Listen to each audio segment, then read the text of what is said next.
네. 키고 있어서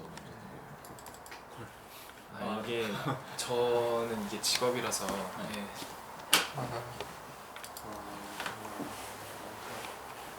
나도 직업이고 싶다. 근데 모든 주식을 가지고 하는 게 아니니까 안 좋은 것도 사라고 해야 되고 그런 거 같은 투자가 있지. 우리가 4학년 반 이런 느낌이라. 그게 더 어렵죠.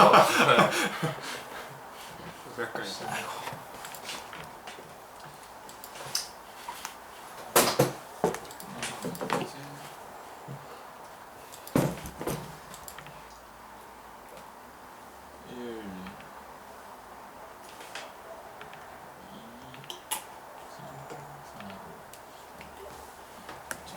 할게요.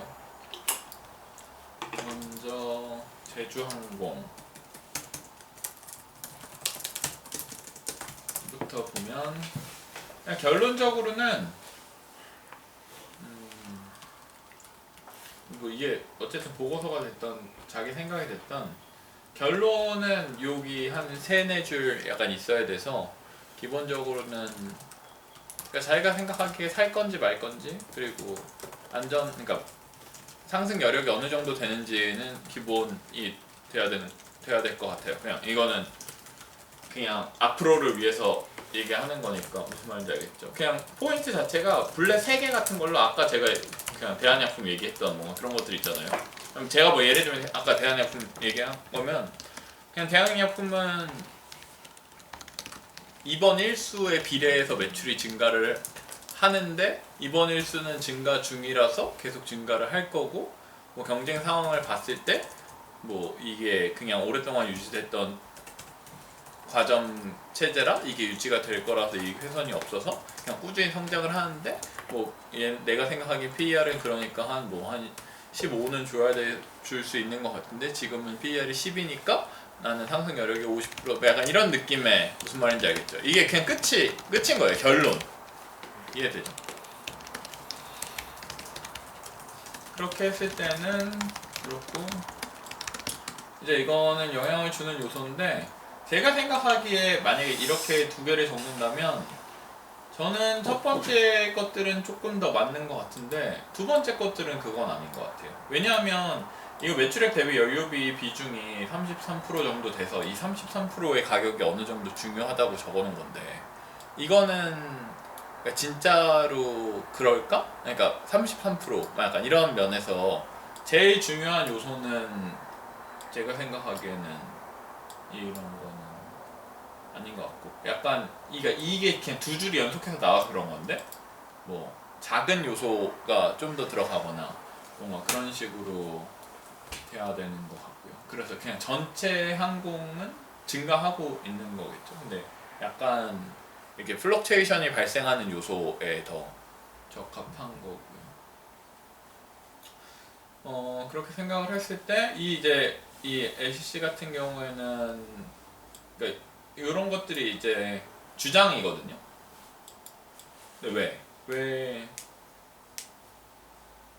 장기적으로 LCC만 그러니까 큰 애들만 성장을 할까가 이제 뭐 다른 걸로 해서 그러니까 그냥 더 이게 그러니까 이렇게 적어놓은 것처럼 미국이나 그러니까 유럽 같은 경우에 시장이 이렇게 됐다라는 그러니까 이게 뭐 여전히 본인이 찾아봤을 수는 있는데 그러니까 증거 자료 같은 것들이 있어야 그냥 문장 자체가 완성이 되는 거고 뭐 특수성에 이런 거는 당연히 잘 된 것 같고 경쟁사 관련해서도 제가 생각하기에는 굳이 2개로만 비교를 할 필요는 없는 것 같아요. 왜냐하면 이거 자체가 지금 생존할 가능성이 높은 거랑 그냥 뭐 올해 매출, 내년 매출이 어떻게 될지랑은 별로 관련 없어서 올해 매출, 내년 매출은 그러니까 그냥 오히려 여기서 매출액만 떼서 모든 항공사가 다 뭔가 비교했을 때 얘네가 경쟁사 대비 잘할 수 있는지 없는지를 오히려 알 수 있지 않을까. 이 대한항공이랑 아시아나를 직접적으로 비교를 할 수는 없어서 뭔가 좀 그렇고 이런 거는 당연히 되게 무조건 있어야 되는, 그냥 이게 오히려 되게 소비자적 관점으로 있는 거고, 약간 이런 것도 이제 항공기 개수를 2년보다 좀 더 하면 정말 저가 항공이 빠르게 성장을 하고 있는지, 약간 이런 것들을 여러 개 볼 수 있고요. 항공 수업에서는 뭐 열기가 나오고 약간 이런 것들이 있고, 이런 것들이 있는 게 이제 제가 얘기했던 소비자 만족도가 있으면 되게 좋은 거죠. 이런 것들이 이런 표로 볼 수도 있고, 좀 더 뭔가 블로그 같은 것들을 찾아서 그냥 그들이 뭐라고 평가해놨는지, 만족도가 어땠는지 같은 것들을 넣어볼 수 있고요. 이게 아까 뭐 제가 얘기했던 대로 그냥 1, 2, 3으로, 그러니까 마지막에 정리가 된 부분인데, 당연히 그냥 레포트에는 앞에도 똑같이 적어주는 게 한 거고, 뭐 LCCM 약간 이런 것들이 될 거다라고 생각을 하는 거라서 그 기준 자체가 약간 이렇게 했을 때 외국의 일반 항공사보다 높다, 약간 이런 것도 충분히 다 이유가, 그러니까 될 수 있는 거고요. 재무적으로 안정된 상태다, 약간 이런 것도 되는 거고, 타겟 PER을 어떻게 잡는가에 따라서 이렇게 잡아가지고 이렇게 볼 수 있다라고 했을 때, 이 과거 대비, 그러니까 과거의 PER 생각해보면 이 정도 되는 거다라고 표현을 하는 거죠. 여기서 이제 이렇게 급 떨어질 때, 그러니까 PER이 이제 확 떨어져야 되는 거에 대한 부분에 대한 생각도 해야 되는 거. 이게 이래요? 이거보다 잘 나올 것 같은데, 올해 작년 이랬으면. 지금 올해 경기가 엄청 좋아서 2분기가 안 좋았나? 3분기까지 472는 넘었는데 네. 4분기에 보통 안 좋으니까. 그게 막 확 늘 거라는 확신이 없어서 그냥 보수적으로 잡았는데. 네. 아니 그냥 한번 보려고.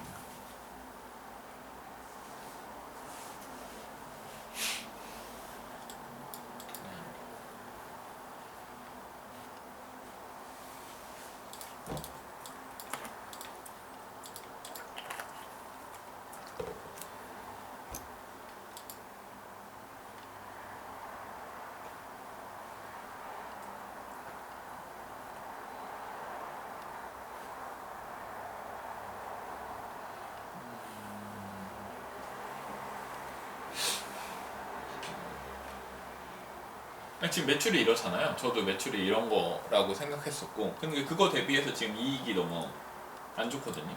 이때가 이때보다 그렇잖아요. 뭔가 좀 이상해요, 그렇죠?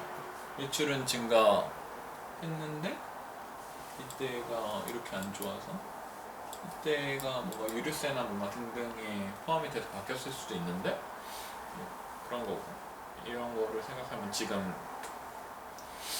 9구간 합쳐서는 584억이네요. 그러니까 요 39억을 그냥 갖고 왔을 때, 수치는 이런 거를 했을 때, 왜냐면 그거 자체가 지금 이 10% 떨어진 게 너무 많이 떨어져서, 그러니까 갑자기, 그러니까 요거 자체가 제가 얘기했던 대로 여기서 그냥 이거를 바로 내면 별로 안 좋거든요. 그러니까 기억나죠? 그러니까 YOY를 갖고 올 때 1년짜리 YOY를 갖고 오면 수치가 너무 확 바뀌는 게 있어서 지금 그런 식으로 설정이 되어 있는 거니까. 그래서 여기서 타겟 PER을 그냥 잡아주면 지금 상승 여력이 얼마 있는지가 나오는 거죠. 우리가 잡는 건, 그러니까 타겟 PER이 끝이 아니라 결국 상승 여력이 끝이. 무슨 말인지 알겠죠? 그래서 이게 그냥 고객 같은 것들이 좀 있고, 항공은 사실 공부하면 투자하기가 되게 쉬워요. 왜냐하면 이익이, 그러니까 매출이 완전히 잡혀요. 왜냐하면 월별로 통계를 발표해 주거든요. 그런 것들이 있어요. 약간 그러니까 답지를 컨닝하면서 투자하는 방식이 있는데, 그러니까 자기가 확인할 수 있는 지표가 되게 클리어하게 있는 경우. 근데 항공은 그 항공 통계 사이트가 되게 잘 돼 있어서 되게 많은 것들이 있기 때문에 그거를 분석을 하면, 그냥 예를 들면 한 비행기가 몇 명 태워서 가는지도 나오거든요. 약간 뭔가 그렇기 때문에 투자를 그렇게 찾을 수 있는, 미리 볼 수 있는 지표가 있으면 봐야 돼요. 1년짜리 YOY를 가지면 확 바뀐다는 게 무슨... 그러니까 그때 제가 PER을 설명할 때 YOY가 그냥 예를 들면 YOY가 작년에 2억 났어요. 근데 올해 20억 난 거예요. 그러면 영업이익 1000% 성장이거든요. 그러면 1000 나누기 1.5 해서 PER 500? 약간 뭔가 이렇게 주는 방식이 말이 안 돼서 그 YOY라는 게 그러니까 작년이랑 올해가 어떻게 변했나의 수치를 그대로 대입해서 쓸 수 있는 건 아니거든요. 네, 무슨 말인지. 네. 그냥 장기적인 성장성이 어느 정도 될 것인가에 맞춰서 생각을 해야 되는 부분이기 때문에 방금도 그냥 올해만 너무 떨어졌다가 그러니까 지금 10%로 잡혀서 그 다음엔 다시 15% 성장으로 늘어났는데 그러면 올해 성장을 꼭 10%라고 볼 것인지 그래서 타겟 그러니까 PER을 되게 박하게 줄 것인지에 대한 얘기.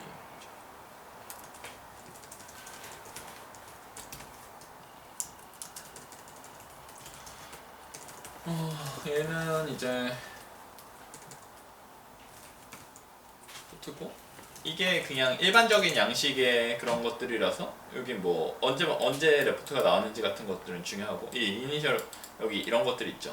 그러니까 그냥 최종 자기 결론이 뭔지 여기에 상승 여력까지 같이 그냥 바로 옆에 있어도 되는 것 같은데 그렇게 나오진 않고 그러니까 여기다 타겟 프라이스가 있는데 이거 자체가 제가 얘기했던 것처럼 그냥 저는 시총으로 찍히는 게 훨씬 더 낫다라고 생각해요. 이거는 그냥 이건 업계 양식이니까 약간 그렇고요. 뭐 그러니까 여기서 이런 것들이 있는 거고 이거 보면 뭐 여러분들도 보실 수 있으니까 프라이스랑 이제 목표가랑 이런 것들이 있는 거고요. 목표가가 한 거고 저는 이제 시총이랑 목표 시총으로 적자라는 거고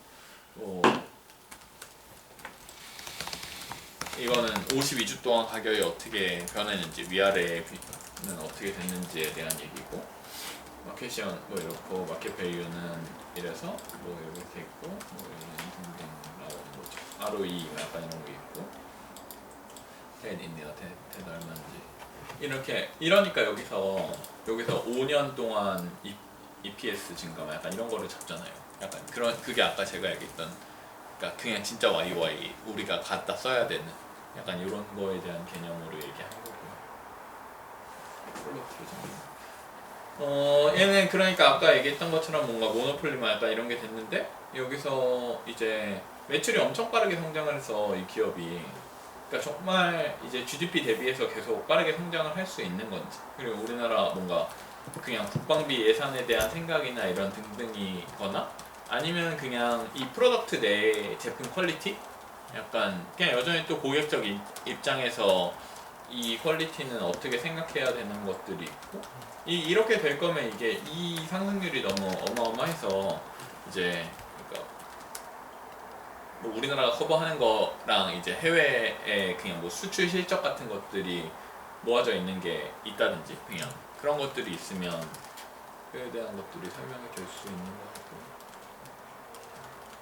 그 정도로 하고 여기서 이제 베리에이션을 하죠. 베리에이션을 했을 때 이렇게 이쪽에서는 보통 숫자를 내야 되니까 더 DCF 모델 같은 것들을 써서 숫자를 내는데 DCF가 결국 PER에서 배수를 하는 거랑 개념적으로는 결론적으로 끝까지 가면 똑같을 수밖에 없어요. 그냥 PER 몇 배를 주는 게 DCF를 쓰는 거랑 마찬가지의 방식으로 수학적으로는 될 수밖에 없거든요. 하다 보면 그렇기 때문에 그런 거고 그래서 이렇게 이거는 되게 여러 가지로 쓰기도 하는데 저도 쓰고요. PER 밴드 같은 것들이 그냥 이 기업이 낮은 PER을 받을 때는 얼마를 받고 높은 PER을 받을 때는 얼마를 받았나의 표를 이런 식으로 그려보면 이제 주가랑 맞춰서 할 수 있어요. 저는 이 표를 제가 주가 실적 발표한 날을 따서 만들었거든요. 진짜 미친 줄 알았는데 얘는 그냥 분기별로 찢어서 놓은 거잖아요, 그렇죠?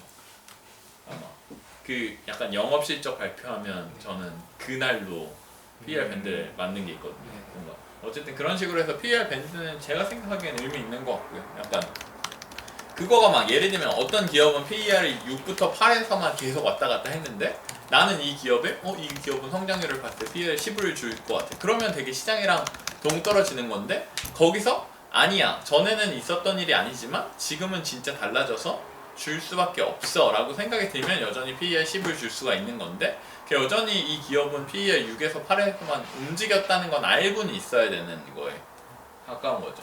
이제 그거를 이제 이 PER 밴드를 이런 식으로 이익을 넣어서 비교를 하기도 하고 이익을 넣으면 곱셈하면 그냥 그러니까 시가총액으로 만든 거예요. 이게 여전히 그러니까 주가여도 시가총액이랑 똑같은 거니까요. 무슨 말인지 이해되죠? 근데 요거는 이제 일직선으로 그냥 PER 밴드만 만든 거죠. 이익을 빼고 얘는 이익 곱하기 PER이고 이렇게 보면 이게 1 스탠다드 디비에이션은 66%인가? 1 스탠다드 디비에이션이면 그러니까 여기 안에 들어있을 확률이 66%라는 거예요. 무슨 말인지 이제 수학적으로 이 지금 정규분포에 대한 얘기거든요. 여기가 평균이라서 지금 그래프가 이렇게 볼록해서 생겼다라는 얘기예요. 이해되죠? 제가 맨날 그리는 그림 이렇게 생겼다라는 얘기라고요. 입체적으로 생각해봐요. 네. 그게 어쨌든 그런 얘기인데 여기서 얘기를 하고 싶은 건 이 그래프가 되게 많이 튀는 것들이 있는데 그게 이익이 급튀면 저 PER이 너무 급튀어요. 무슨 말인지 알겠어요. 이익이 막 그냥 올해 망해가지고 막 뭐 그냥 매출 채권 어떤 애가 주기를 한 애가 부도가 나거나 막 약간 이렇게 해서 영업이익이 10억으로 떨어지면 갑자기 PER이 엄청 높아지는데 그게 PER이 높아진 게 아니라고요. 무슨 말인지 이해되죠? 그러니까 그런 거 그러니까 요 밴드가 그러니까 더 기본적으로는 좋은 밴드가 되는 거고 요 밴드에서는 요런 부분들이 그러니까 실제로 고평가를 받았을 수도 있는데 이익이 줄어서 그럴 수도 있다라는 거에 대해서 인지가 있어야 된다고요. 왜냐면 얘는 나눗셈 개념이기 때문에 그러니까 결국 분자가 커진 건지 분모가 작아진 건지를 모른다라는 얘기예요. 그러니까 요렇게 보여주면 무슨 말인지 알겠죠? 이 그래프 자체는 의미가 있는데 그러니까 해석을 제대로 그러니까 뭘 보여주는지 알고 제대로 해석을 해야 된다는 거죠. 이해됐죠? 그래서 이게 그러니까 실제로는 외국인 투자자가 엄청 한국에서는 23% 정도고 되게 그냥 우량주가 50%이기 때문에 걔네들은 글로벌 유니버스에서 비교를 하기도 해요.